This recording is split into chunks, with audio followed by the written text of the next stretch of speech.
This is the Tom Bigby Tales, and I'm your host, Shannon Evans. I write about a small town in northeast Mississippi on the Tom Bigby River called Columbus. Sometimes I write about the rest of the state. Tonight's episode is Columbus, gambling, and the old Dixie Mafia.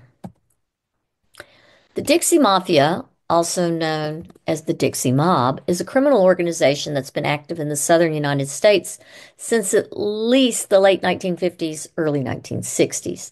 Their name is synonymous with illegal bootlegging, gambling, contract killings, safecracking, and murder. They first emerged in the American South in the 1960s, but they grew out of a long and storied history of organized crime in the South. Members were not united by any loyalty or oath and were loosely connected by a willingness to commit any crime from extortion to murder if there was money to be made. From the early 1800s, gambling establishments existed in present-day Columbus and Lowndes, formerly Monroe County. Conflicts over illegal gaming and the ineptness of law enforcement has been a recurring theme in Lowndes County. Local law enforcement efforts to curb gambling has been seen as something akin to a Keystone Cop movie. Political corruption and inept law enforcement influenced the county's development into the 19th and early 20th centuries. Some would argue into the mid and late 20th centuries. The 1800s saw the rise of pool halls on Main Street, bookmaking, and organized prostitution near the college, all of which flourished into the 20th century. Early 20th century vice prospered, due in large measure to the presence of the military base in Columbus and, of course, nearby Mississippi State University. The pool halls and prostitutes and tigers' dens, enthusiastically supported by the local population, steadily grew as the people began to engage in the consumption of vice.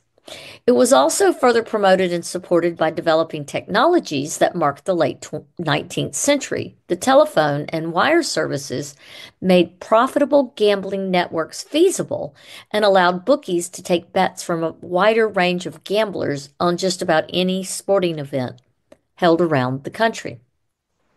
Bootlegging grew even more profitable. Lots of regional bootlegging producers and traffickers sprang up, modeling the systems created by larger and more urban crime rings around the country. They also created sophisticated networks to evade or pay off local law enforcement. Despite Prohibition's repeal, Mississippi remained dry, further fostering the region's illegal alcohol producers and distributors. The collapse of the financial systems leading to the Great Depression did not stymie the illegal alcohol trade one bit. Nope, instead it exploded. While regular unemployment rates soared well into the double digits, area citizens secured jobs in the bootlegging industry. This not only helped certain individuals on the not so fringe of entrepreneurial society not only survive the Depression, but many got wealthy in the process and became allegedly respectable citizens in Columbus. By the late 1950s and into the 1960s, the developing connections with organized crime enabled the town's gaming industry to transition from a local decentralized controlling agency to a more organized, if not more sinister, brand of vice, sale, and management. At that juncture, most local gambling venue owners either left or were absorbed by the Dixie Mafia. During the height of the Dixie Mafia's prominence, during the 1950s and 60s, illegal gambling establishments and brothels also operated relatively openly without fear of significant punishment from law enforcement. The economic prosperity and economic stability of the post-war era in Lowndes County allowed gambling establishments to earn great profits on the willingness of local wealthy social elite and middle class citizens to spend their disposable income on booze and gambling. In town, near the train depot and near Factory Hill, were bust out joints and tigers' dens targeted toward working class gamblers that were devoid of the glitz and glamour of, say, the country club set. Their games in those particular gambling establishments promised large returns on very small wagers, but almost always failed to deliver a win. The games were usually fixed to benefit the house, and the games had no skill attached to them and did not require any significant skilled performance. Alongside these gaming halls, brothels grew up, and the madams made bank starting in the 1900s.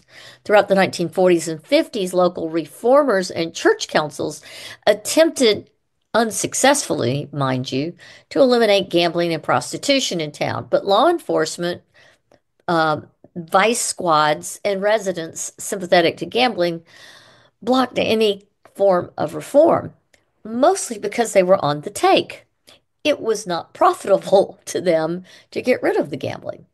In the 1950s, the Kefauver Committee, which was a Senate committee to investigate crime and interstate commerce, held televised hearings nationally that created pressure on the federal government to address issues of corruption and organized crime.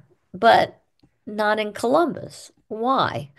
Simply, put it this way, the local Columbus royalty always had money ready and liked their casinos for emotional and economic reasons. These casinos were backdoor deals and usually in places like the country club or in nightclubs in town. And so organized criminal units remained connected to all these investments, this Columbus royalty as marks. Their local organized criminals no longer had to invest so much of their dollars in graft and payoff in in order to make any money or to keep from going to jail and being busted, because the high rollers and frequent flyers in those establishments were the doctors, the lawyers, the judges, the chief of police, the mayor, the sheriff, and pastors of Lowndes County and surrounding areas. They were now open to being blackmailed by the criminals. During the 1970s, Columbus struggled with high unemployment, rising crime rates, increasing drug use, and a miserable economic condition plagued the whole country, but especially the Deep South. Commercially, economically, socially, and politically, this area faded into a shadow of the prominence it had once held. But out of that came the rise of conservative evangelical movements, such as Jerry Falwell's Moral Majority and Pat Robertson's Christian Coalition, and the rise of focus on the family in the 90s. Gambling was still a big part of Columbus elites' lives, and they gambled at home in their private clubs, in their camps, in their houses, at the beach, and at the country club, and in the back rooms around the county. But they always showed up to church on Sunday. Columbus excelled at accommodating the demand for vice and attracted four characters to this town, four of the most successful safecrackers in the 20th century in the United States. And they were so good, so notorious, and so recognizable by their craft that when a safe was cracked in the U.S., local law enforcement was asked if any of the four were out of town during the crime. They were loosely connected by their safecracking skills and by a willingness to commit any crime, from running gambling rings, laundering money, extortion, and even murder. As long as there was money to be made, they were probably involved.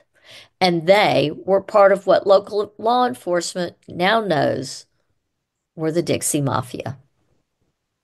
Join me on my next episode when I begin to identify some of these members who lived locally who were part of the Dixie Mafia and some of their uh, exploits in the community and around the state, as well as some of the murders that are associated with that era.